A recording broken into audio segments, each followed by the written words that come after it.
What's going on, everyone? Welcome back to the No Business Soccer Podcast. It's been a couple weeks, but we are ready to go again with the new 11 teams coming into Bundesliga, La Liga, Serie A, and, of course, the Premier League.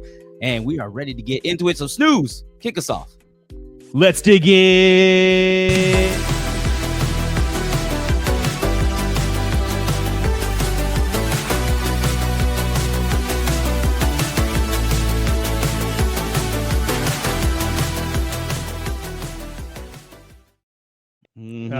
Yes, that was nice. That was nice.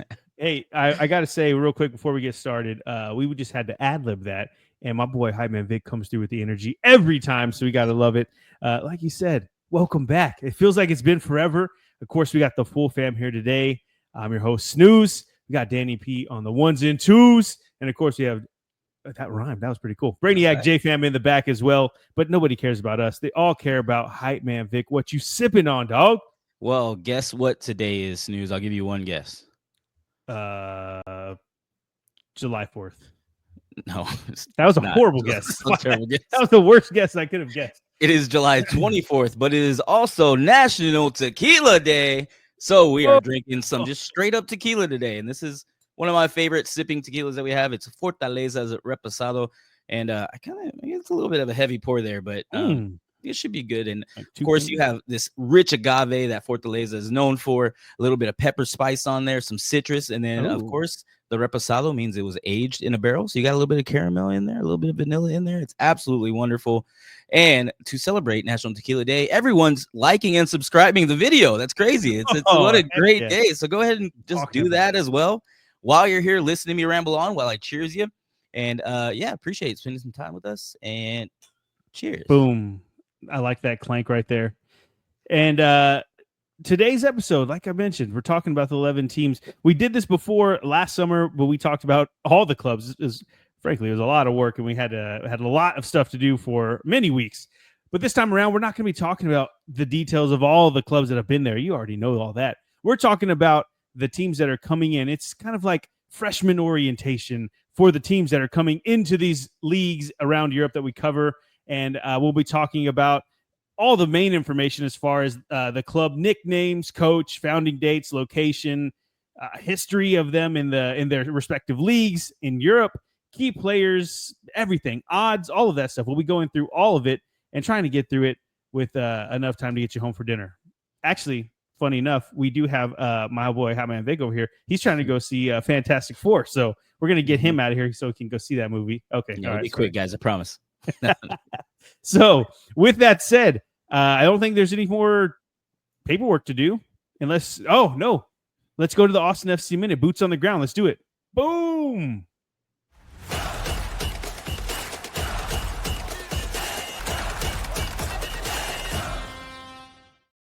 Yes, sir. Yes, sir. And it was a historic weekend this weekend, I guess, with the MLS All-Star Game at Q2 Stadium here in Austin. Of course, you've seen everybody there. Speed showed up. Speed showed up. So that was freaking awesome. Sketch showed up for the actual MLS All-Star Game. There was a skills challenge as well on Saturday, but they were there. They were having a good time. Speed did the shooting challenge, which was actually pretty good. But I digress. This is not the Speed Minute. This is the Austin FC Minute. And you had your own Brad Stuver starting the All-Star Game. Got I believe 3 shots on target saved. And he just looked wonderful. Got an amazing ovation, only behind Sergio Ramos, of course. But it was absolutely amazing to see him there. Well-deserved. I've been saying my captain for a very long time. But not only that, we also had our very own Guilherme Biru be added very late to the All-Star Game because a certain couple from Inter Miami were not able to attend. Messi, Jordi Alba did back out of the MLS All-Star Game literally very last minute. It was the morning of, or whatever. They told people that they were not going to be there. They got injured getting out of bed, so you can't. I guess so. I still don't know. I still don't know if there's like an injury to it, because he's supposed to be suspended from the league if he doesn't play, but I don't know. We'll see. But it was a great moment for Brad Stuver and Guilherme Biru. Watching them play, they got some good time in with all those all-stars.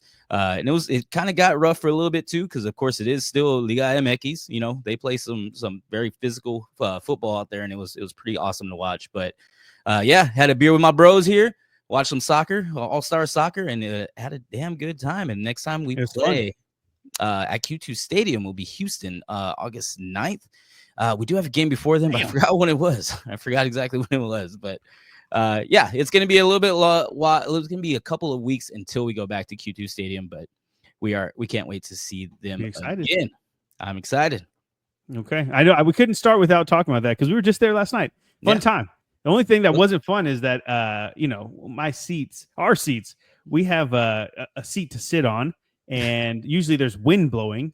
We don't sit in the supporters section too often. And for some reason, they had the seats down, and there was like zero wind. And man, my boy Danny P was dying out there, sweating from head to toe. It was disgusting. It was not just him though. I was as well. It was pretty nasty. And then as soon as we walked into like the concourse area, there's just like this gust of wind blowing. Oh, it's so nice. Yeah. Anyway, that was the only thing I didn't like about it. But all right, that's enough of that. I think let's kick this off. Let's get started. Let's go to Germany.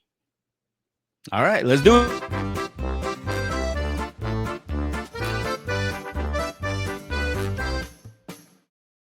Bundesliga. Oh, we are rusty. It's okay. Yeah. See, okay. We need a couple more. Couple more. Just in our director taking blame for that. Our director's yes. Y'all can't hear him talking, but he's definitely talking.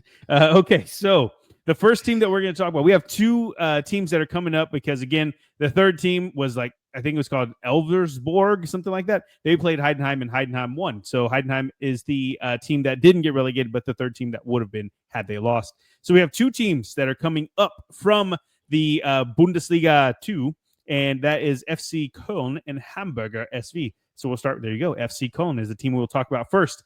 Nicknames. They go by the Billy Goats. Of course, in German, I don't know how to say that, so I'm going to say it in English. The Billy Goats. And coached by Lukas Kwasniak. He's a Polish-German coach. Joined this summer alone because Kwasniak will be he left Paderborn at the end of the season after 4 years to take the Billy Goats into the 25-26 Bundesliga season. So new coach for Cologne coming into this season.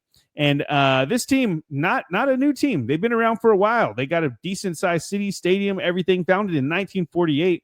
And so with the rest of the deets on the lowdown in Köln or Cologne, my boy Hype Man Vic, tell us more.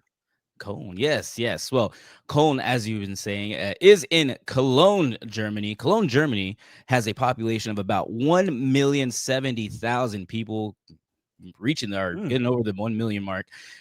They play at Rhein Energy Stadion. I believe that's exactly how you say it. I got it perfectly. And they have a stadium capacity. That stadium has a capacity of 50,000 people. So again, they've been around for a while, and they have a pretty good fan base, and they have to make a 50,000 seat stadium. But of course, I hear what you're saying. What does that mean in American? Let me tell you. Well, the most similar U.S. city by population is your very own Austin, Texas, baby. We have 1,057,000 people. While Germany is in a 156 square mile area, Austin is 326 square miles. So that's twice as much space for the amount of people that Cologne, Germany have, which is crazy. But also the most similar U.S. city by size is Lexington, Kentucky, out there where they make some pretty good whiskey for everybody who's in the know. They also have 323,000 people, so that's a third of the people there, which is pretty crazy. But let's get into more American stats. The most similar U.S. stadium by capacity that we have here is Protective Stadium from Birmingham, Alabama. It's 47,100. It's college football stadium, and these are going to be a little off. I'll give you that, but I just tried not to use the same stadiums over and over again. So there is also, I also did use Chat GPT just a little bit on this. And this one was wrong, but I wanted to keep it in there because it says the most similar U.S. stadium by capacity that's not a pro stadium is a Toyota Stadium in Frisco, Texas, where FC Dallas plays. Hey, cool. But it's calling them not pro. So I thought that was cool. Yeah. Yeah. And just for a couple of fun facts, not even really fun facts, just notable people from Cologne or Köln. Heidi Klum, supermodel and TV host, is from Cologne. And then also, I don't know a bunch of these names, just giving you a heads up. Lucas Podolski, he's a World Cup winning footballer. I do not remember that guy at all. So, won the World Cup with Germany, I guess. So pretty crazy. And yeah, that's a Is, little on Cologne. Is Heidi Klum? That's Seal's girl, right? That's his wife. Is I it think Seal? so. Is it Seal? I don't know. So. I don't think know. Maybe so. they just hosted something together. I don't know. Okay. This is a love show. Okay, let's move on from that because I don't even know why I said that. You got it. All right. So we're going to talk a little bit about Köln and how they've fared in the Bundesliga. Well, first off, they got into the Bundesliga because they were champions. They won it last season, Bundesliga 2, by the way, just clarify. So that's why they're in the Bundesliga this season. And they've actually, their best finish in the Bundesliga, they've won it twice in 63-64 and 77-78 season. So they've won 2 times. Most recently, though, finished 5th in the 2016-2017 season, which isn't too long ago. So to be 5th and then now be barely coming back up because you're relegated, pretty crazy stuff. And because they've won, they've also had some European history. The last time they were in Europe, though, was the 22-23 Conference League, which is, man, they must have had a horrible season and a half there because they were in the Conference League not too long ago, but their best ever finish, they were in the semifinal of the old format in the Europa League back in 89-90. They've actually been to 7 semifinals between the old formats of the Europa League and the Champions League. So it's been a while, but they definitely were a team historically that was pretty darn good in Europe. Some key players coming into this season. Their top scorer last season was Damian Downs, the American-German, by the way. Him and Tim Lemperla, I don't know how you would say that, but they both scored 10 goals last season for Cologne. And their assist leader was Linton Mena. He's a 26-year-old left-winger German, had 11 assists and 3 goals for them. Player to watch, I would say. So they sold off their 19-year-old top scorer from last season, Damian Downs. Like I said, he was their main guy, but he got sold to the championship with Southampton. So really, it's hard to say. I was going to call that out, but maybe there's a Johannesson who they just brought in from Dusseldorf. He's supposed to be pretty good, but I don't know much about him, so I'm not going to tell you that he's one to watch. Just saying they sold their best out, so that's not cool.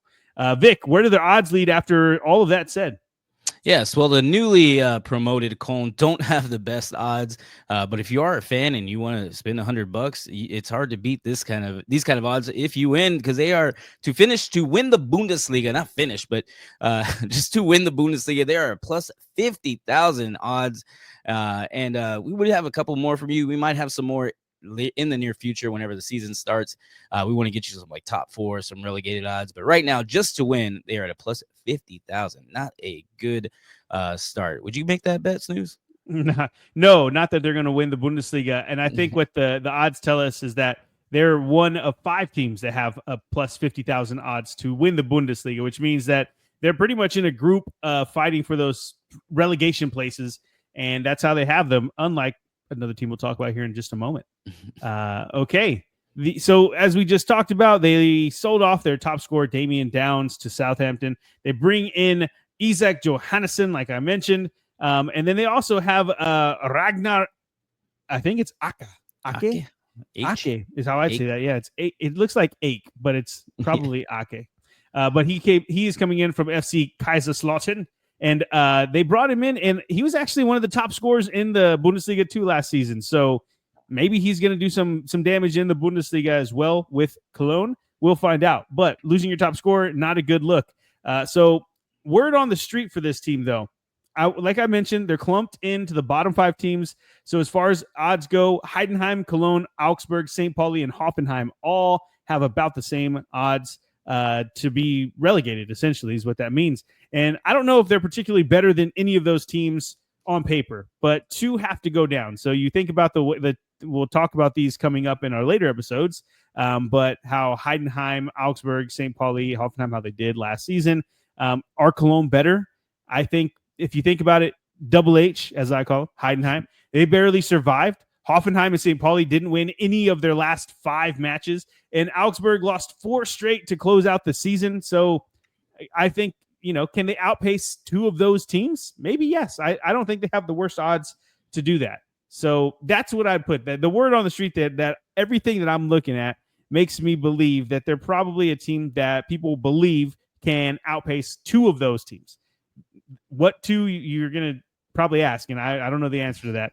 If I had to put money on it, you know what? I'm going to save it. I don't want to tell you who, because I'm going to do that episode. We're going to do the preview coming up. So, But that's where I have Cologne. I think it'll be pretty cool to see them. Also, side note, we've mentioned this in the past, but they came and played Stuttgart here at Q2 Stadium. So kind of a fan, it's going to be cool to see Cologne back up in there. Built-in fans here. Okay. That is our breakdown of Cologne going into this season. Let's move on to the second team that's being promoted to the Bundesliga, and that is Hamburger SV. And they're I call them Hamburgs. I don't know why they're called Hamburger. Maybe I just was wrong the whole time. I don't know, but Hamburg is how I'm going to call them. But their nickname, so you don't have to call them anything. Their nickname is the Red Shorts, or HSV. People call them HSV because Hamburger SV. The Red Shorts, mainly because they wear red shorts, Vic, in case you were wondering why that's a nickname. In case you didn't know. Yeah. So their coach, got something in my eye. Their coach, Merlin Poulsen, he's German. He took over last summer, and I wrote some notes on this guy because it's pretty interesting stuff here. So he was an assistant manager that had to take over twice for sacked managers last season. So the fact that Hamburg won the Bundesliga 2 and sacked 2 managers and have this guy come in as an assistant to take over twice, I mean, he ultimately ended up seeing them through to being champions and getting them back to the bigs, which is that's a pretty big deal. The craziest part about this, though, is that he's a 34-year-old guy. Like this is his first main starting manager gig in the bigs, and he gets him to the Bundesliga. So I don't know. It's crazy stuff. Dang. It's awesome to see, though.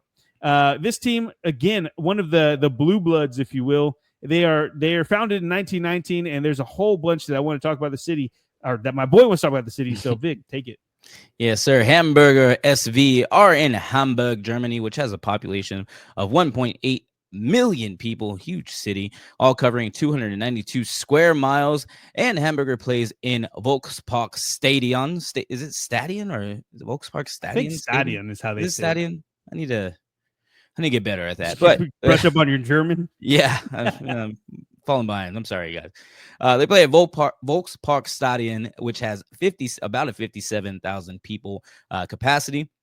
And of course, what that means in American, the most similar U.S. city by population is Phoenix, Arizona, which has 1.84 million people as opposed to 1.85. And the most similar U.S. city by size is Chicago, Illinois, which is about 234, like 50 square miles off. But it's mainly the biggest city that we can find. So the most similar U.S. stadium by capacity, we actually had Lumen Field, which is in Seattle, Washington. Of course, that's where the Seattle Sounders and Seattle Seahawks play.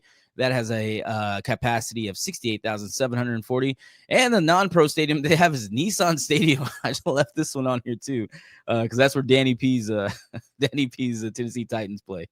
I'm pretty sure this is all wrong, but yeah, they're say not pro team, but yeah, I just thought that was funny and I left it in there. Sorry, Danny P. He'll probably just cut this out. I don't even know. A couple of notable people from Hamburg.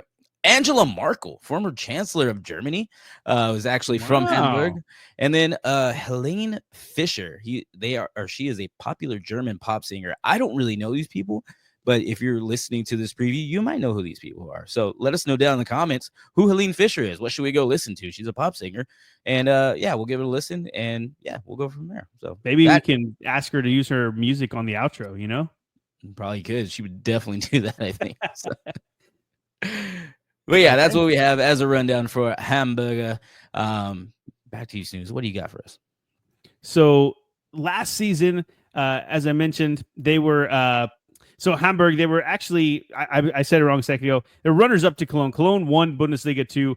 They were right underneath them, and so the fact that a new coach taking over, I mean, not even knowing he's going to take over twice, gets a team to the second spot in the Bundesliga 2 is insane.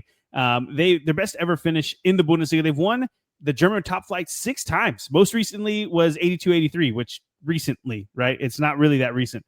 But their best finish recently was 7th, and that was in 2012-2013. So typically a team that had done well in their history, but just found themselves on the outs recently. In the European side of their history, I guess is a weird way to put that. The last time they were in Europe, 2009-2010, they were in the Europa League, and they got to the semis.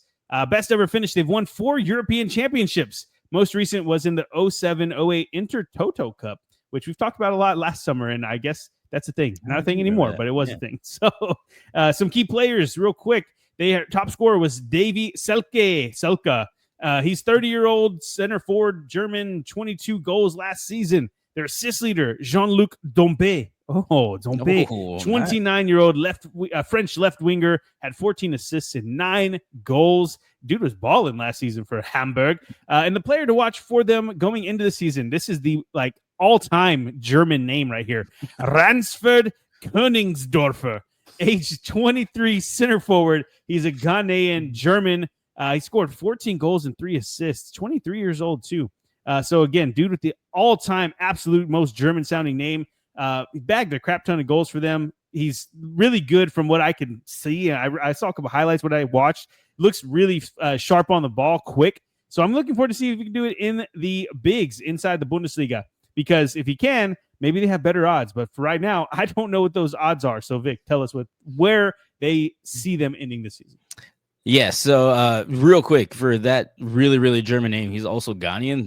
It's crazy. None of that says Ghanaian at all. Know. So, yeah. Just thought it was funny. But maybe that's the Ransford. Yeah, maybe it's Ransford. Maybe that's a hugely popular Ghana name. It's just a lot of Ransfords walking around Ghana. Of course. Anyway, sorry, derailing again. We will go to the odds. They do have a little bit better odds than Cologne. They have a plus 30,000 odd to win Bundesliga. Again, coming in a little bit better than Cologne, and maybe a little bit more, tempting for all you degenerates out there. Maybe I'll put a couple of hundred on there. Just put it away in the back of my mind and maybe hit it big. Who knows? Pay for another trip or two. Oh, well, you're taking a lot of trips, and I'm excited for you. So you need that money. Let's do it. The odds for them, and I'll just mix it in with the words on the street so we can talk about this all at once. So they are getting some love from the odds makers as far as staying up, and the odds show them that's basically below mid-table. So it's not like they see them fighting for relegation like they do with Cologne, who won the Bundesliga too, which is crazy. And so I was kind of interested, why is that the case? And looking at it, I get it. When you look at the stats from their Bundesliga 2 campaign, they had some firepower. They were top scoring team in the league last year with 78 goals. But to put that in perspective, the champions Cologne, so they scored 78 goals. Hamburg did. The champions Cologne scored 53. So they outpaced them big time. They had the top scorer in the league in Davy Selke with 22, but they had 2 other players that had double-digit goals in Ransford Königsdorfer and Robert Glatzel. Both those guys scored 10 goals or more, and you might have seen their 30-year-old Golden Boot-winning Davy Selke left for Turkey. He did leave this season, but don't worry. They brought in another 31-year-old forward from Leipzig, the legend Yusuf Paulsen, to take over that spot. So if Davy Selke could do it, then maybe our boy Paulsen can as well. All that said, though, Vic, I just have a bad feeling about this. They seem poised and expected to do well in the odds makers and just from things that I was reading about this upcoming season. But for some reason, I just can't shake it. There's a 34-year-old first-time manager who took over essentially by accident because they sacked these other guys. He got them to the second spot. They get up into the Bundesliga.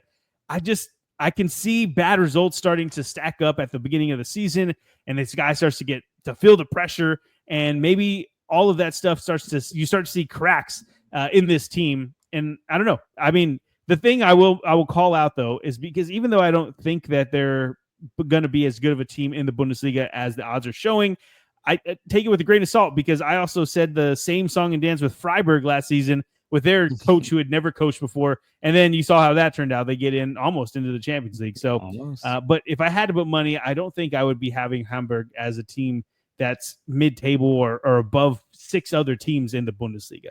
That's kind of how I see them, Vic. I also think maybe, and this will probably come up as we go through a bunch of these as well, we've seen in the Premier League twice in a row, the promoted teams go straight back down to relegation. So it's going to be hard to actually shake that from our heads whenever we're talking about these newly promoted teams. And so that's probably what's seeping in there too, because when you look at the rest of the Bundesliga, even though there were parts of it that were not strong, when you see these 2 teams come in, you're like, I don't know if they're going to be up there or anywhere near mid table, like you were just saying as well. So we'll see. It's gonna be a fun match. I'm ready to get started. I know that's the one thing I will say about these two teams though, is that looking at the Bundesliga, or sorry, looking at the Prem, like we just mentioned, you can tell that there's a skill, a squad, a money gap in the teams that are coming up to the teams that are in the Prem. For the Bundesliga though, when you look at St. Pauli, Augsburg, Heidenheim, like any of those teams could have gone down last season. The only reason they didn't is because Bochum and Kiel were absolutely terrible. Yeah. So if Cologne and Hamburg aren't that bad, it might be very, very interesting come the relegation, I guess, time for relegation, and then all those battles, the 6-pointers as we call them here. So I'm excited for it though. And those are the teams that are coming into the Bundesliga. Looking forward to it. Let us know in the comments if you think that any of these teams are going to do better. Was I wrong about these teams? I don't know. You tell me. You know your team better than I do. I'm just reading and researching and going off of vibes. You know what I mean? Okay. Let's go to another country, and let's try to do this right now. Let's go to Spain. All right, let's do to La Liga.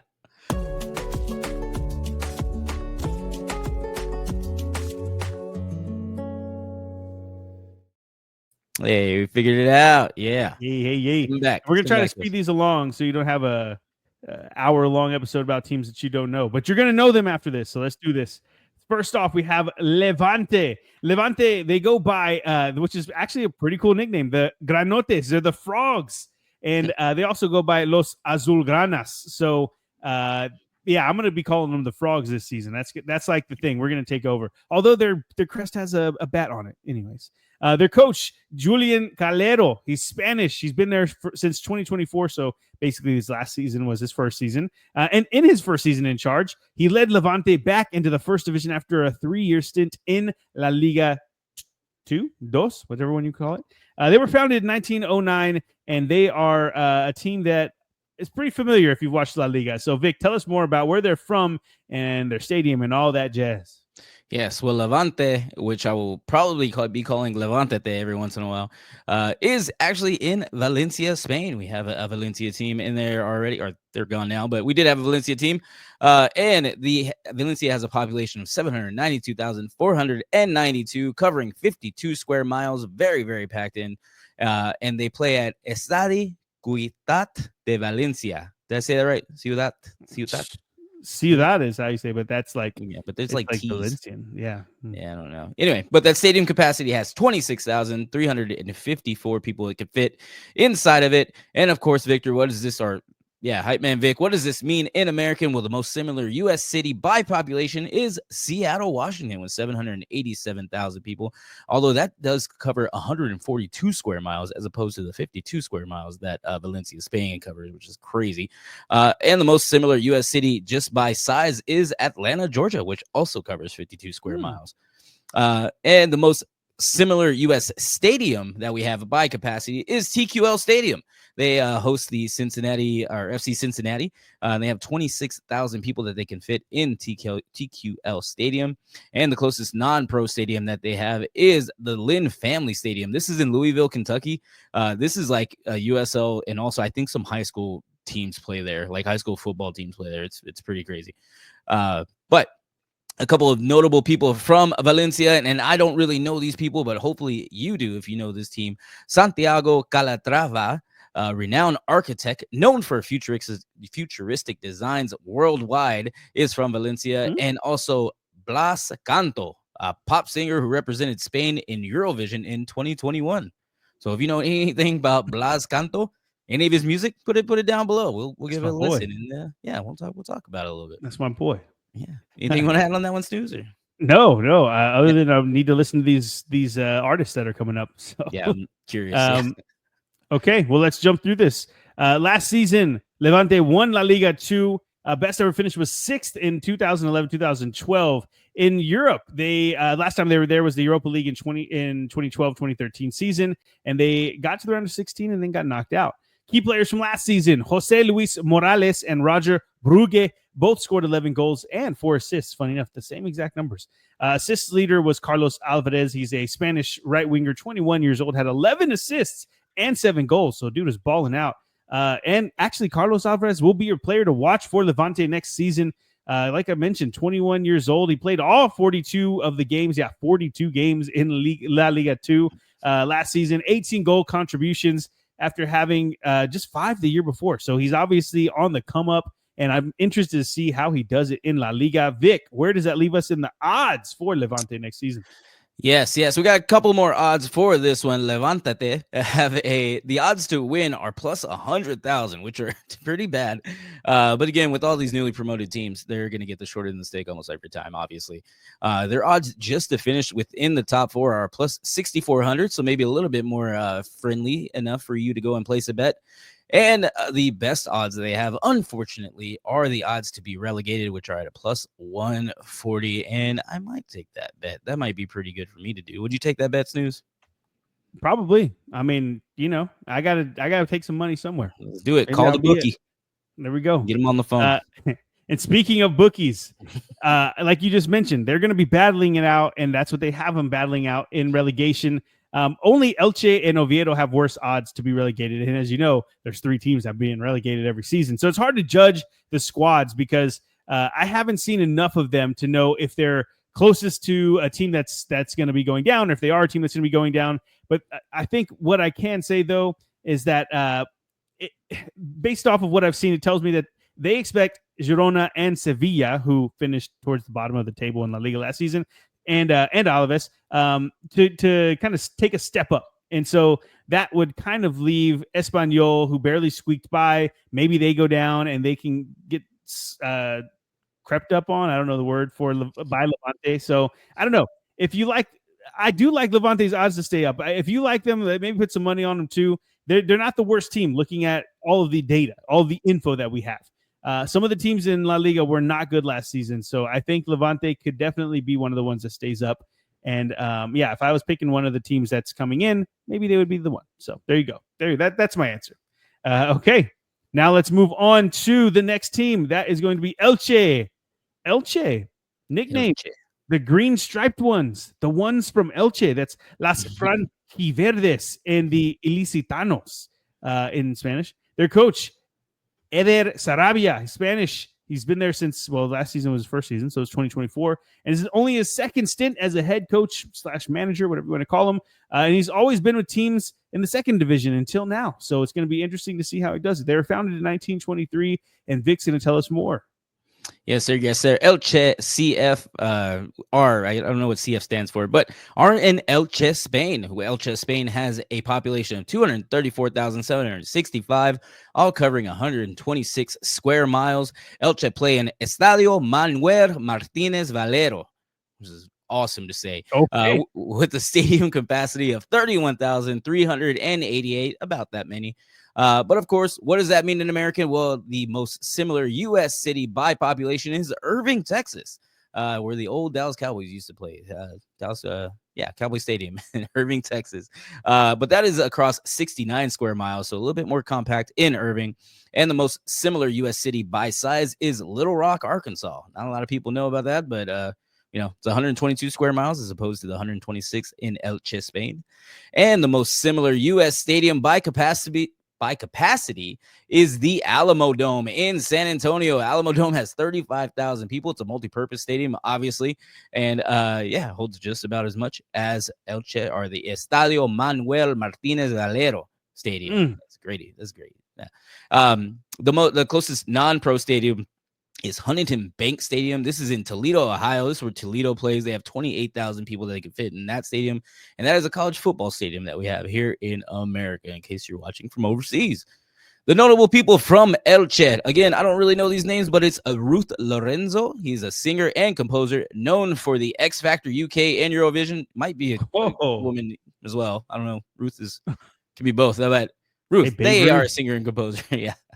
And then also Alex Dominguez, a professional footballer / goalkeeper, obviously.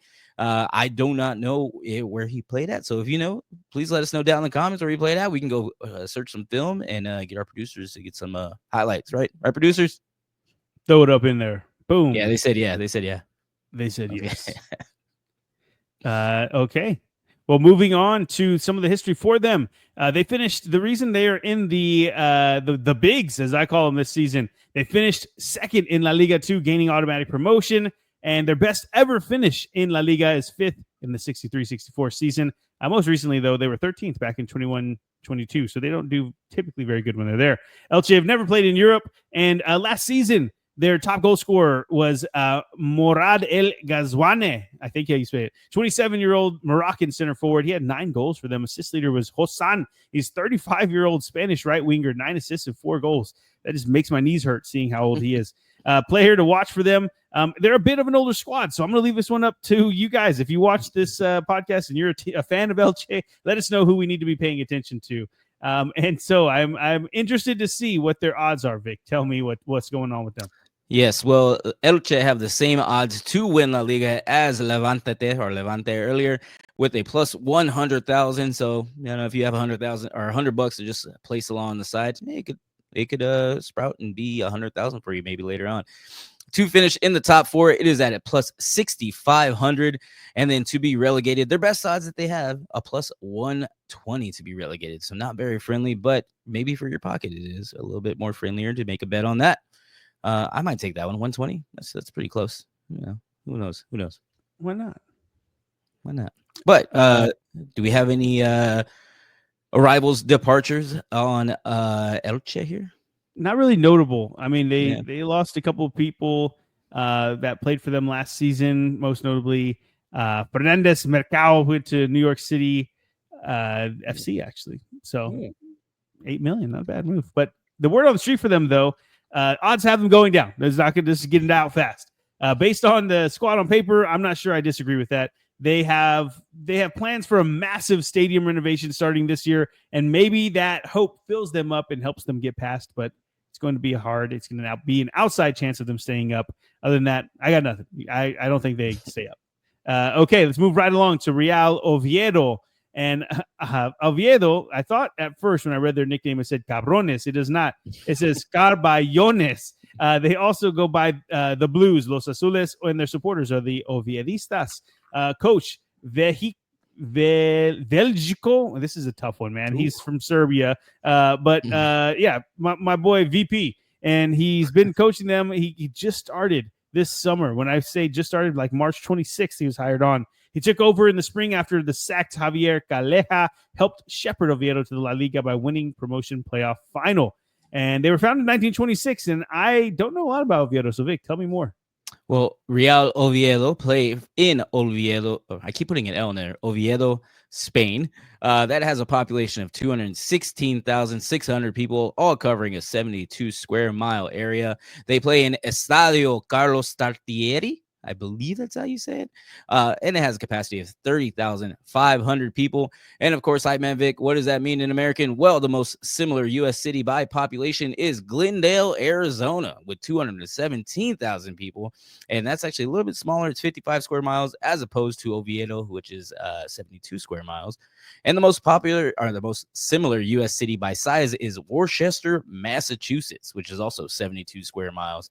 What a completely different name from Oviedo. Worcester, pretty great. But Worcester, yeah, the sauce comes from there. Yeah, that's where they make all of it. All of it. Even though I don't know how they make so much. You've probably only bought one bottle of that. Like nobody's bought more than one bottle of that. Anyway, sidetracking, and I know we need to hurry up. Sorry. The most similar U.S. stadium by capacity that we have is Pratt & Whitney Stadium. It's in East Hartford, Connecticut. It's a college football stadium. Again, we do college football big here, which has 40,000 people. And it gets a little bit off, but we're just trying to not reuse the stadiums that we have. And to be a further point on that, the biggest non-pro stadium that we had kind of like that is Segra Field in Leesburg, Virginia. Being in Leesburg, I'm pretty sure you don't say Segra, but that's only just a 5,000 seater for a USL team. It's just like the closest one we had for that. Notable people from Oviedo are Fernando Alonso, is a 2-time Formula One world champion. Snooze, I know you got to know that name. Yeah. Fernando Alonso. And then, of course, Queen Letizia of Spain, the current Queen of Spain, and a former journalist, all hail from Oviedo. Isn't that crazy? I didn't know Queen Latifah from Oviedo. I almost read it like that too. But those are some notable things about Oviedo. Tell us a little bit more about their team and how they did last season, Snooze. Well, we'll run through this real quick. They finished third and won promotion via the playoffs. They beat Mirandes 3-2 on aggregate. Best ever finish in La Liga, sixth in 90-91. They were in Europe in 91-92 season, the UEFA Cup, which is now the Europa League. They made it there. They didn't do much there.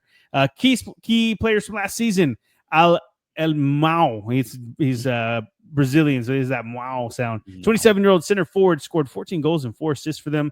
And their assist leader, none other than Santi Cazorla, 39-year-old central midfielder from Spain, and he had 5 assists for them. And if you know who Santi Cazorla is, he's been around for a while, played for Arsenal for a bit, and that's how I was introduced to him. He's the guy who got sprayed in the face when they first started using the thing.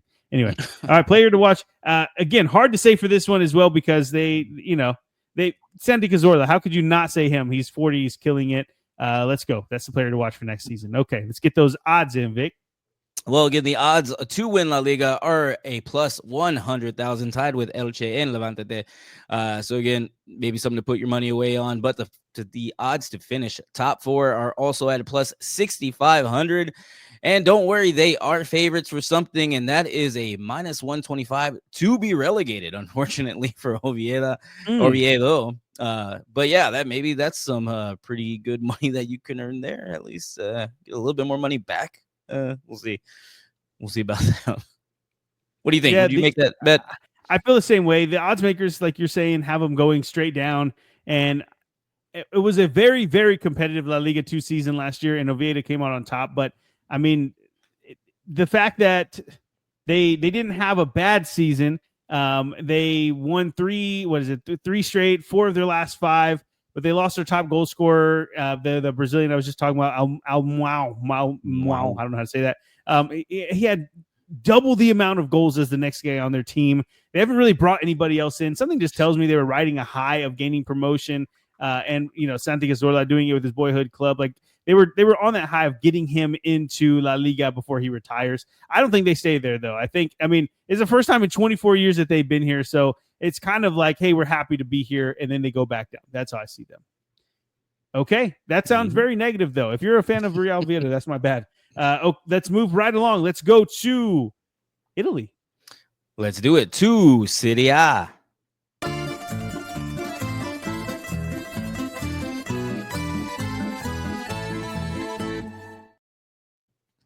That's a good one. That's a good song in the middle. I like that. Now, these names for sure I don't know how to say them, so we're going to try.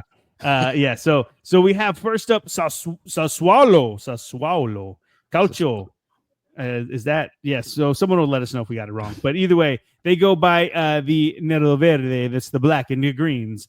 Their head coach, Fabio Grosso, is an Italian coach. He's been there since last season was his first season. Grosso, for being a manager less than a decade, he hasn't even been a manager for 10 years. He's risen through the ranks very quickly. He took over Lyon in 2023, and this is first year with Sassuolo, or the first year with Sassuolo. He brought them into Serie A, so very impressive stuff. They are a team that's been around for a bit. 1920 was their founding date, and Vic, tell us more about the city of Sassuolo. Oh, Sassuolo Calcio play in actually Reggio Emilia, Italy, Italy. That has a population of 171,944, all covering a 34 square mile area. They play in Mapai Stadium. I don't know how to say it. I know the name you're talking about, but I don't know how to pronounce it. I don't know either, but that stadium has a capacity of 21,584. And of course, hype man Vic, what does that mean in American? Well, the most similar U.S. city just by population is Salem, Oregon. They have 177,000 people, but in a 45 square mile area, a little bit bigger than Reggio Emilia, Italy. And the most similar U.S. city by size is Santa Monica, California, which also is 34 square miles.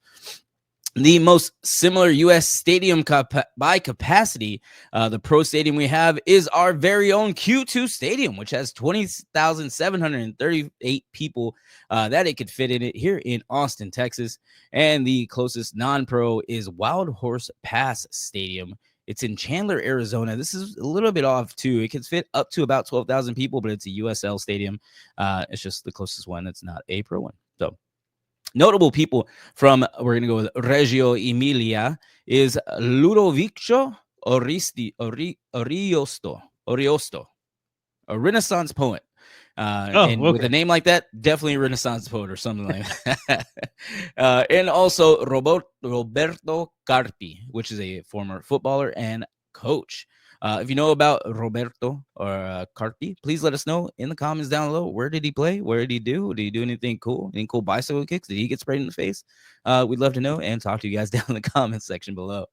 But that's some pretty cool stuff about Sassuolo Calcio. Tell us a little bit about their season and how they've been the past few years. So Sassuolo, I assume how we're saying it correctly. Sassuolo. They were relegated. They were relegated for the first time in 11 years in 23-24. But under Grosso, the new coach, they bounced right back. They did it in dominant fashion in two. They won the Serie A or Serie B, whatever, with 5 rounds remaining. And their best ever finish in Serie A was 6th place in the 2015-16 season. Now, they've been in Europe before, but only once. It was the 2016-2017 Europa League, and they were knocked out in the group stage. Last season, key players, Armand Lorient. He's a French left winger, 26 years old, and he scored 18 goals and 6 assists for them. Boy, it was balling. Assist leader was Domenico Berardi. He's an Italian right winger, 30 years old. He had 14 assists and 6 goals, which is almost as good, just in the different categories, as Lorient over there. The player to watch for them, Andrea Pinamonti, and I'm actually pretty excited to talk about this guy. 26-year-old center forward.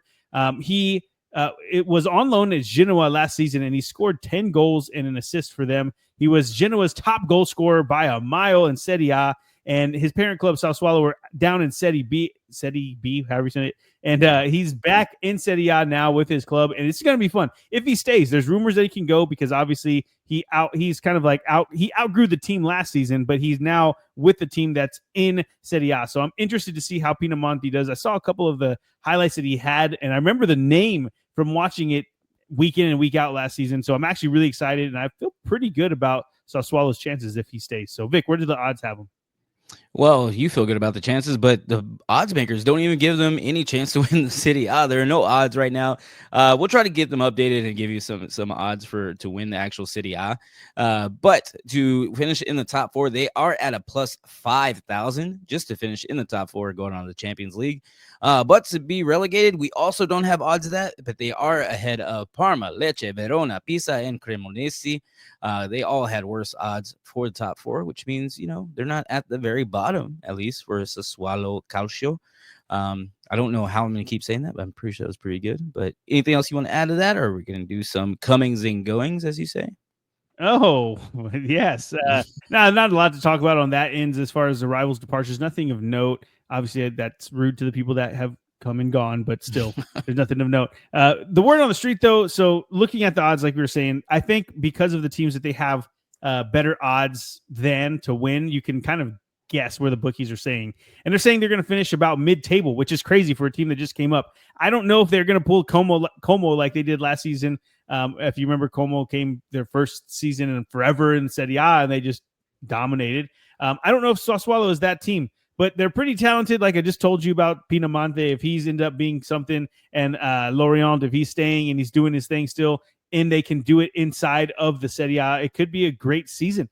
I don't know. I mean, it's going to be interesting to see how it goes. I can't tell you if they're better than the teams that were at the bottom of last season, but I have a good feeling if I was putting money on a team to stay up in Serie A, I think Sassuolo would be that team.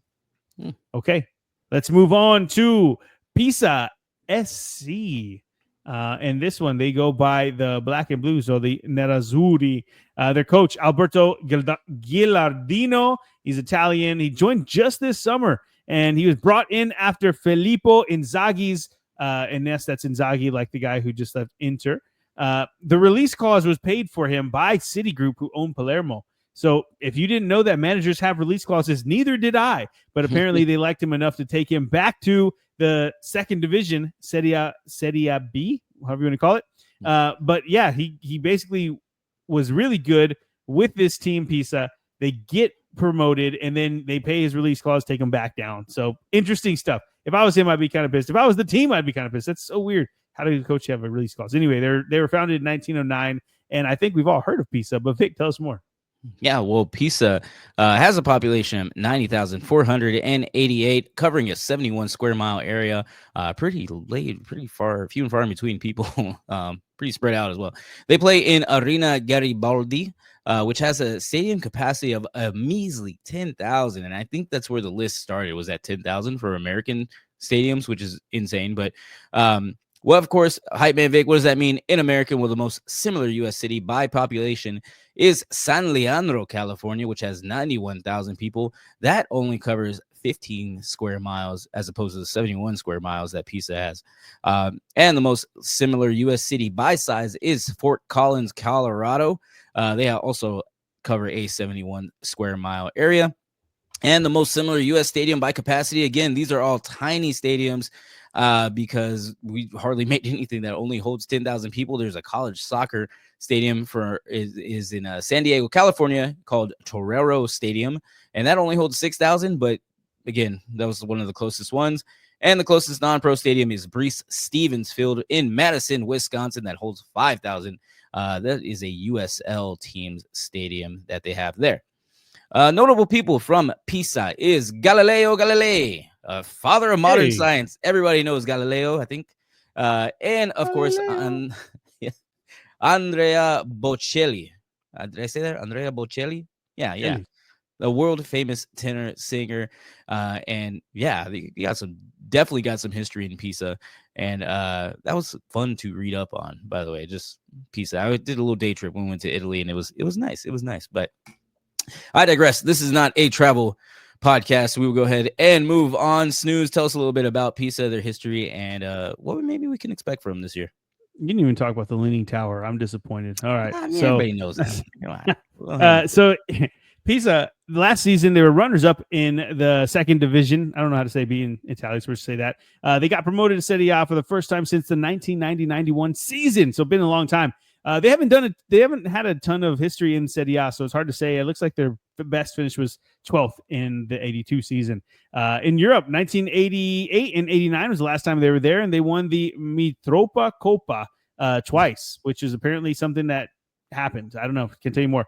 Key players from last season: Matteo Tramoni, 25-year-old Italian-French attacking midfielder, had 13 goals and 3 assists. Their assist leader from last season, Stefano Moreo, 32-year-old attacking midfielder. He had 7 assists and 7 goals, so just keeping it even. Player to watch is going to be Alexander Lind, 23-year-old Danish center forward. Last season had 8 goals and 5 assists. Overall, the 6'1", 23-year-old Dane, pretty impressive in his first season in Italy, and those goal contributions speak for themselves. This was after he lit up the Danish Super League, so the biggest question will be how he deals with the Serie A defenses coming up. Going to be fun to watch. Vic, where do the odds leave him? Yes, sir. Well, the odds have them to win Serie A at a plus 100,000. We've seen that number a few times before. I think it's just what they had when they're like, yeah, that's not going to happen. But to finish top 4 is you can take a 0 off that plus 10,000 to win just top 4 and get into the Champions League. And their odds to be relegated, although the odds are not available right now. The bookies appear to have them as part of the relegation squad this season. So once those come out, we'll try to update you guys. We still have to go over all the teams at some point here in the near future, so maybe we can add them at that time. But right now, don't have any relegation odds. But yeah, go ahead. No, I was just saying, yeah, and because of the team, the way that things are looking for them, not a lot of notable transfers as well. That's going to be the case for a lot of the smaller Italian teams, unfortunately. But the odds do have them going down, and I think it's pretty easy to see, stemming from losing their head coach Filippo Inzaghi, who did all the leadership, the damage that they had and that they needed to get into Serie A. He's taken away. So obviously it's going to affect the team. It's going to affect the locker room. And I don't know if you can say that maybe you believe they're going to stay up because of what they did last season. Everything's changed. So yes, I think they're going to go down, and the odds reflect that. Okay. Moving right along to Cremonese is how I would say this. Cremonese. They go by La Cremo, which is pretty cool. Cremo. The Gray and Reds, Gio Girossi, the Tigers, Le Tigre, or the Violins. Don't know why, though. I didn't look that one up. I need to. Head coach is David Nicola. He's an Italian, and he joined this summer alone because he'd taken over for Giovanni Stroppa, who was sacked by Cremonese last season. He was actually sacked and then brought back. And then he took them to the Serie A playoffs. They won. They got into Serie A, and then they sacked him again, and they brought in Nicola. So, hey, welcome, Nicola, but that sucks for my boy Stropa over there.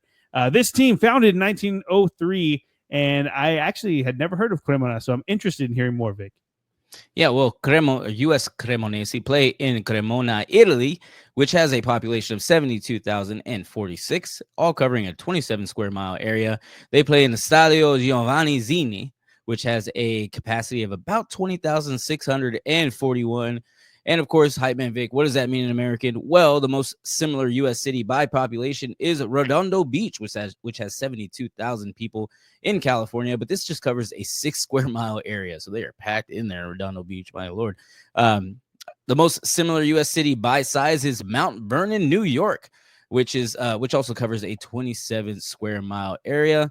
And the most similar U.S. stadium by capacity, this one was a little off, so I'm just going to use Q2 Stadium again, as we have a capacity of 20,738 here in Austin, Texas.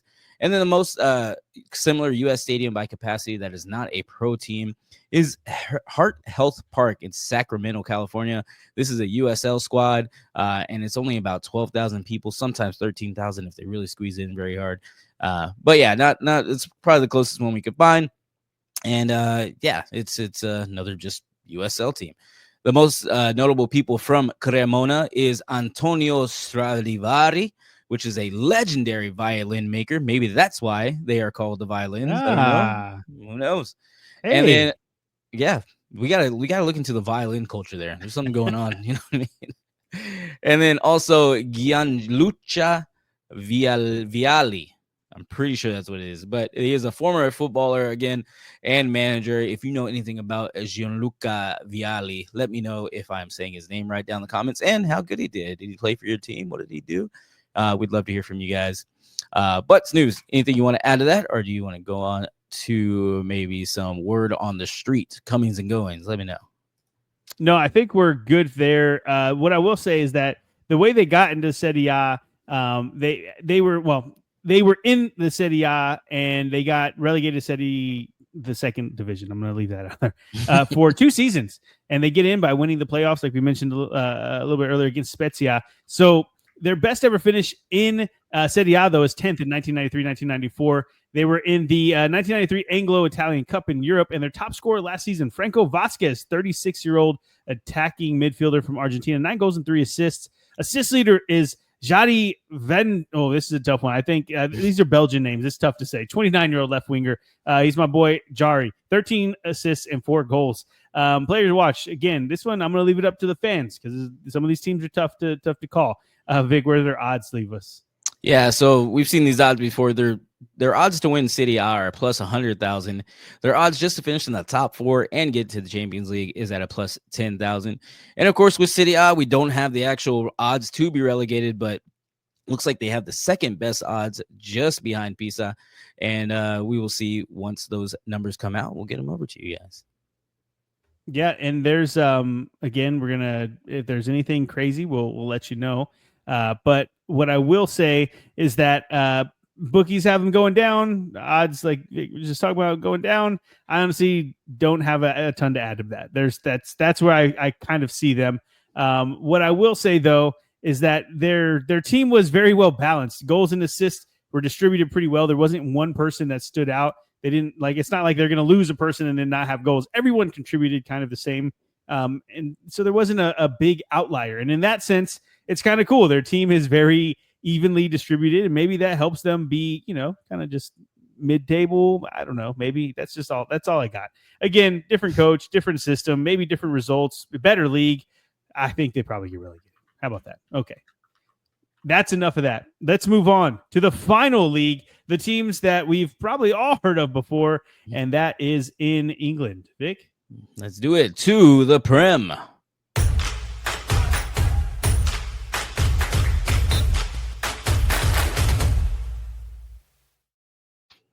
We won't have to go too deep in. We've seen a lot of them very recently. The first one is Leeds United FC. I've never heard anybody call them Leeds United. I've only ever heard them called Leeds or the Whites. Also, the name the Peacocks was on there for them, and I've never once heard Leeds called the Peacocks. So don't know that, but it's on there. So head coach Daniel Farka, he's a German head coach. He's been with them since 2023, and he's kind of been a revelation for Leeds. In his first season, he was hired. They were being relegated from the Prem, and he brought them all the way back to the promotion playoffs, or relegated from. Oh yeah. Anyway, they got relegated from the Prem, and then he took over. That's what I was trying to say. But anyway, he brought them all to the promotion playoffs, and they lost to Southampton in the finals, which Southampton didn't do too good. So, but this time around, Leeds dominated the championship, winning the title with 100 points, gaining automatic promotion, and they will be in the Prem this season. They were founded in October 1919, a long time ago, and this team is one of the Blue Bloods, as we call them. And Vic, tell us some more about Leeds. Well, Leeds United play in Leeds, England, which has a population of 809,000, covering 430 square miles. I almost couldn't get that 30 out. Don't know why. They play in Elland Road, which has a stadium capacity of 37,792. And of course, Victor, what does that mean in American? Well, the most similar U.S. city by population is San Francisco, California. Now we're talking, right? We got some names we understand here now. That has 810,000 people. That does cover 47 square miles, though. So obviously way more compact in San Francisco. The most similar U.S. city by size is L.A., Los Angeles, California, which also has 469 square miles to L.A., which is pretty close to Leeds. Very spread out in Leeds. I didn't know that about the winner before doing all this research. But the most similar U.S. stadium by capacity is Nippert Stadium in Cincinnati, Ohio. This is where the college football team, Cincinnati, I forgot what they're called. Cincinnati plays. They're not the Reds, but that has a stadium capacity of 40,000. And then they really didn't have a non-pro stadium that held 40,000. They gave me one that had like 7,000, and it's just not right. So we'll just skip that part. But notable people from Leeds, Mel B, member of the Spice Girls. Do you know which Spice Girl that is? Scary Spice. Actually, I don't know. It just said member of the Spice Girls. Producers. Yeah, I thought it was. Maybe I thought I was gonna be right. Well, you might be right. I don't know. But also, if I'm right, it's by accident, just to let everybody know. Okay, I'm not a huge Spice Girls fan. And then also another notable person from Leeds is Marco Pierre White. And if you are into Gordon Ramsay, any kind of chefs, producer said it is Scary Spice. Sorry, oh, yeah, you're right. Scary Spice. You got it. It is Scary Spice. And the other one is Marco Pierre White, a Michelin-starred chef. If you're in that realm, or if you're in that area of expertise, you definitely know about him as well. But those are some notable things and cool things about Leeds. Tell us a little bit more about the history of Leeds and maybe what we expect of them this year. So as I mentioned, Leeds dominated the championship last season. They ran through it, automatic promotion. The best ever finish they've had in the Prem is third. And that was in the 99-2000 season. Last time they were in Europe was 2000-2001 Champions League, which is crazy to think. They got to the semifinals of that 20. I keep saying 20. They got to the semifinals of the 2000-2001 Champions League final competition, losing to Valencia in the semifinals. And they've actually got to the semifinal of the old Europa League and another Champions League time. So they've actually done this before. They're pretty good back in the old days of the European competitions. So Leeds have a lot of history there. Their top scorer from last season, Joel Pirro, 25-year-old center forward from Netherlands. So it's probably not pronounced like Pirro. 19 goals, 7 assists last season. Their assist leader was Maynard Solomon. He's on loan from Tottenham Hotspur, by the way. 25-year-old left winger. He's Israeli. 12 assists to go along with 10 goals. They were just balling over there. Player to watch. This one's kind of a cop-out. Brendan Aronson, 23-year-old USA attacking midfielder. And last season, he had 9 goals and 2 assists for them. And the main question, the reason why you want to watch him, the player to watch for Leeds, is because is he or isn't he part of the U.S. men's national team's strongest side? I guess he's been in and out of the squad. He's kind of going into the final season before a World Cup on our soil, so he's going to want to show out, and hopefully we can be there along for the ride to watch him get there. Vic, where do the odds have Leeds in the Prem this season? Yes, well, it's not very friendly to win the Premier League. It's also at a plus 100,000 for Leeds to win the Prem. To finish in the top 4 is at a plus 8,000 and get into the Champions League. But to be relegated, their best odds, unfortunately, at a plus 100. And would probably bet on that one to be relegated, just going off the past 2 years of history in the Premier League. So, yeah, those are the odds. Do you have any comings and goings? Maybe some word on the street for us, Snooze? There's actually they've actually spent a decent amount of money coming in. 18 million for a center back from Udinese called Jaka Bijol. And they've also bought Newcastle's center midfielder Sean Longstaff. Gabriel Goodmanson comes over from Lille. These are all 10 mil plus players. So they are spending to stay in the Prem. We'll see if they get there. They didn't really lose anybody either, so which is good. And as you mentioned, odds have them only behind their promotion brethren, Sunderland and Burnley, to get into the relegation fight. And this isn't a knock on Leeds, but until the championship sides show us that they can actually come up and have the chops to stay up, I'll continue, and we will all continue to expect them to yo-yo.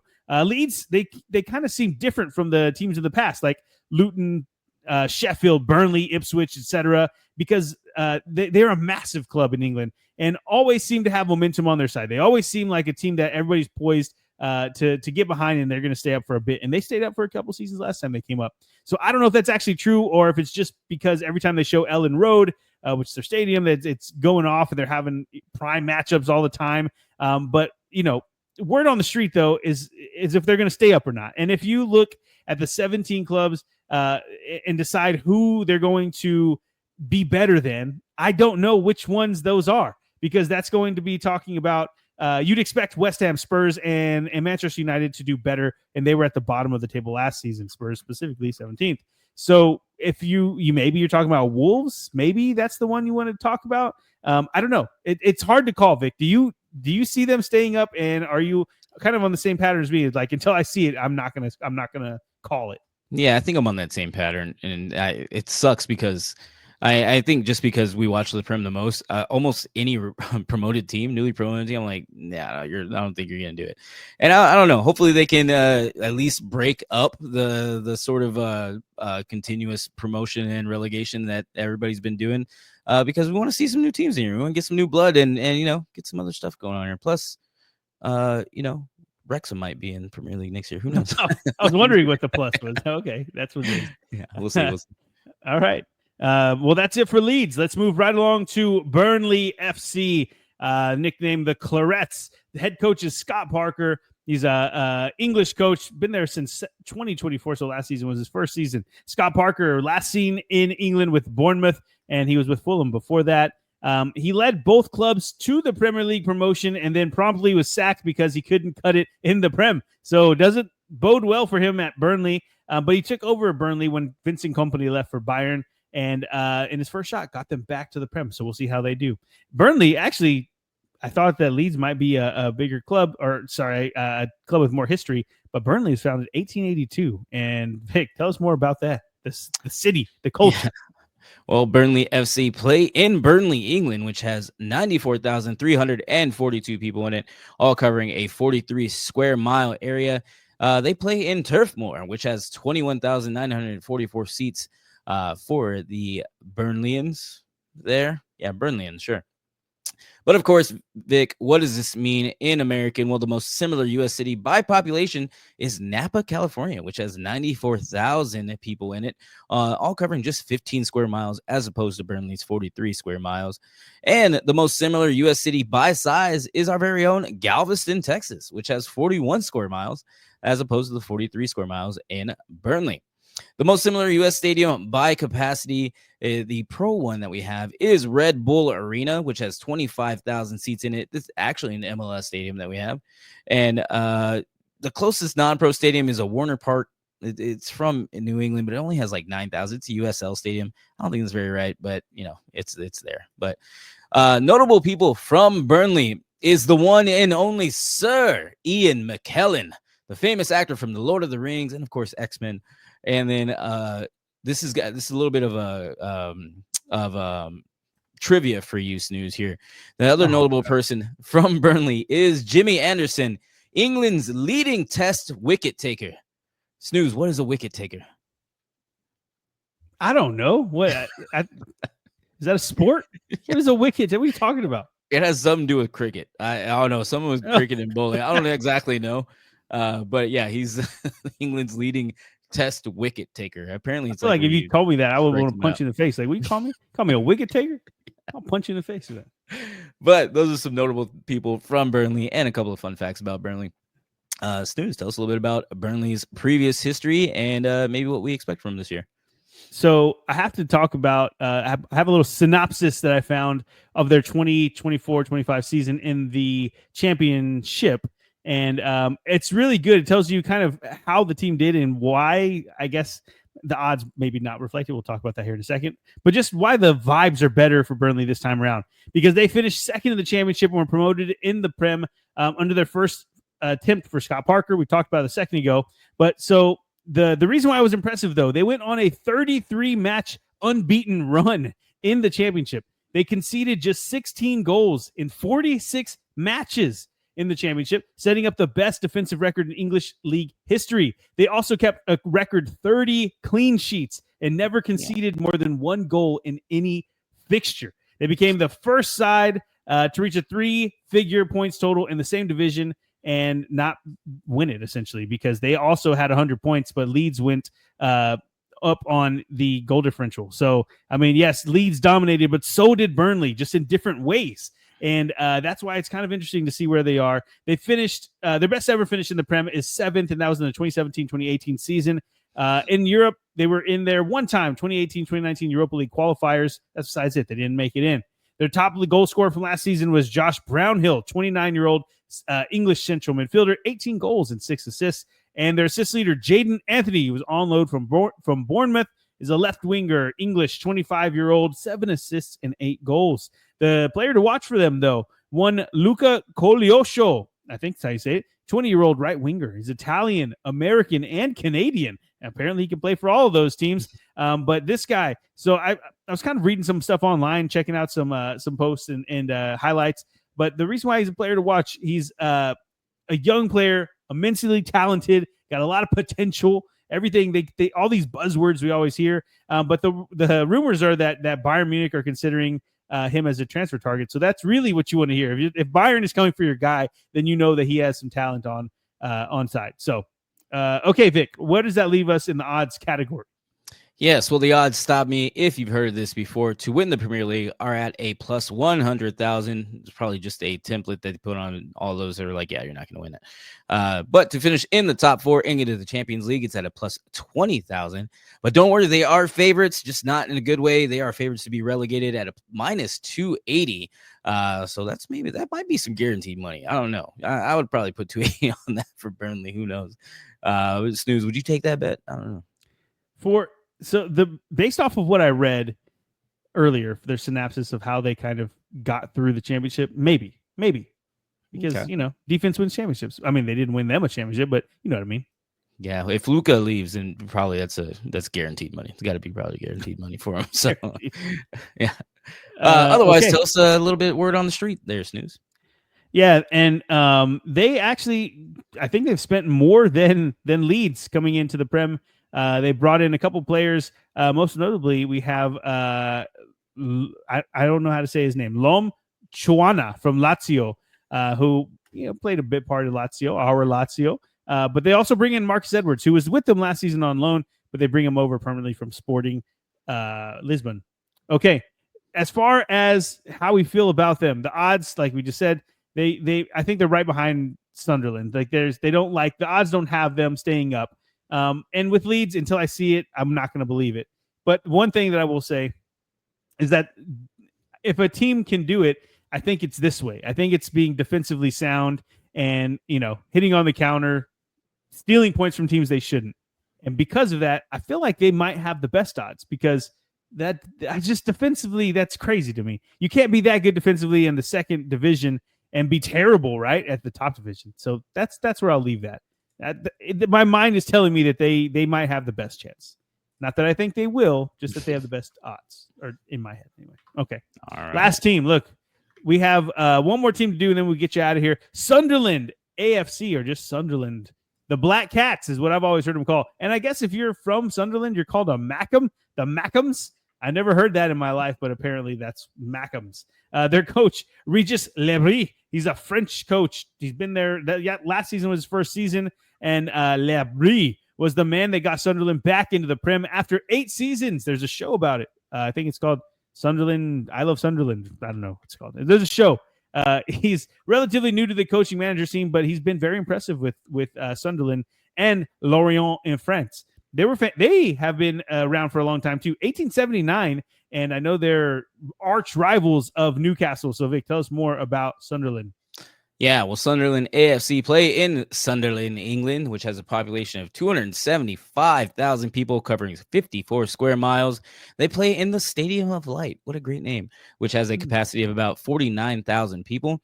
And of course, what does that mean in American? Well, the most similar U.S. city by population is Scottsdale, Arizona, which has 262,000 people, but all in 3 times the area, 184 square miles, as opposed to the 54 square miles that is Sunderland.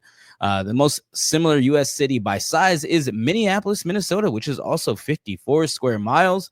And the most similar U.S. stadium that we have by capacity is Global Life Park, actually, in Arlington, Texas, where, the Texas Rangers plays, and also where I saw AEW All In a couple of weeks ago. A good old wrestling event that they had there. And the most similar U.S. stadium that is a non-pro stadium that we have is the JMA Wireless Dome. That's where the Syracuse Fighting Orange play college football. So another college football team that we have. The Cuse, baby. Stadium. The Cuse. You got it. That one. Notable people from Sunderland are Brian Ferry, singer, Roxy Music frontman, and of course, Emily Sande, which is an award-winning singer-songwriter. Those are some fun things about Sunderland. There was a couple more in there, but, had to whittle it down to a little bit. And Snooze, tell us a little bit more about Sunderland's history and what maybe we can expect from this year. Yes, the show, by the way, Sunderland Till I Die, not I Love Sunderland, just to clarify, in case someone calls me out there. So last season, they're promoted to the Prem after beating Sheffield United in the promotion playoffs just this past spring. Their best ever finish in the Prem, 7th, and that was in the 2000-2001 season and the 99-2000 season. They got into Europe maybe one time, I can see it. 73-74, they went to the UEFA Cup Winners' Cup. It's not a thing anymore because it's a weird name. Last season, their top scorer, Wilson Isidore, 23-year-old French center forward, scored 12 goals for them. And their assist leader, Patrick Roberts, a right winger, 27 years old, English. He had 7 assists. And the player to watch for Sunderland coming into this season, well, it would have been one Joe Bellingham, but, he's off to Dortmund now. But it is Simon Adingra. He's a Ivory Coast left winger from Ivory Coast, 23 years old. Last season, he was brought in from Brighton, and this guy, all I read about him is that they were very, very high on him. He was the man of the match for Ivory Coast's African Cup of Nations final, and he's been highly touted as a prospect for Brighton for a while now, and that's why Sunderland bought him for 24 million pounds, dollars, euros, whatever the heck it is. And for a team coming up, that is a lot of money to spend on a player. So, Vic, does that change their odds to stay up in the Prem? Well, their odds are, the whole thing froze right now. Again, stop me if you heard this before. Plus 100,000 to win the Premier League. I'm sorry, I'm reading the wrong one. Let me go. Well, it's still the same thing. Plus 100,000 to win the Premier League. Again, that's probably just a template they put on anybody. And to win it, or to finish in the top 4 and go into the Champions League is at a plus 20,000. And the best odds of the day that we've talked about so far, the odds to be relegated at a minus 340. Hard to beat that as far as maybe getting some money out of that, because that's pretty good. I don't know about that. What do you think about that, Suze? So the reason that I think that this team, I think that Burnley have the best odds, but Sunderland, I like the moves they've made, mainly because I've probably heard of these players, which that doesn't count for much, obviously, as far as real pitch play. But in general, I just like the moves they made. They sell Joe Bellingham for 30 million to Dortmund, but then they bring in Habib Diarra from Strasbourg from Ligue 1, Ligue 1. Ligue 1. How do you say that? I don't know. We don't cover that league. Anyway, but I know that Strasbourg had a great season and almost getting into the Champions League, and there's a bunch of weird stuff going on in League 1. I don't know. But either way, part of that team, they bring him over for 31 million. Then Adingra, we talked about, from Brighton, 24 million. Enzo Lefi from AS Roma, who we saw bang in a few goals for them. And then we also have Talbi from Club Brugge, who we saw tearing up the Champions League in a couple of matches. So 20 million for him. So I mean, that's like 80 something and almost 90 million for that's just crazy for a team just coming up. Hopefully it works out for them. But honestly, words on the street, probably not going to stay up. That's like I said a couple of times already. Until I see it, not going to believe it. I think that so the way they ended their season in the championship wasn't great. They basically, let's see, they lost their final 5 matches of the championship season. I have it here. Combined 6 goals and only 1 goal for, or 6 goals against, only 1 goal for. This was in the championship, and they didn't even score in their final 3 matches. Now, it possibly could be because they locked up the playoff spot, so they were just kind of playing around, toying with some things, keeping people healthy. But either way, losing 5 in that fashion doesn't look good coming into the Prem. Now they did find their way. Maybe you could say they lucked their way because they got a lot of last minute goals in that playoff run. But then that happens. Then they lose Job. I don't know. Just the money they spent sounds good, but we've seen teams spend a lot of money to come into the Prem and not make it. So that's where I am with Sunderland. And that's where we are with all the teams coming into the leagues this season. Vic, anything else we need to talk about before we get out of here? No, I think we covered. We got a couple of previews coming up as well, so we can cover it then. So. Okay, well, take us home, sir. All right. Again, everyone, thank you for spending some time with us and talking about some European football. Let us know who you're most excited to see this year. Will they stay up? Will they be sent back? Let us know down in the comments below. And, of course, we have some previews to come. Like we said, we're working on some shorts to get out to you guys, so be sure to subscribe to get all of that stuff, and we will all talk to you very soon. Peace. Peace.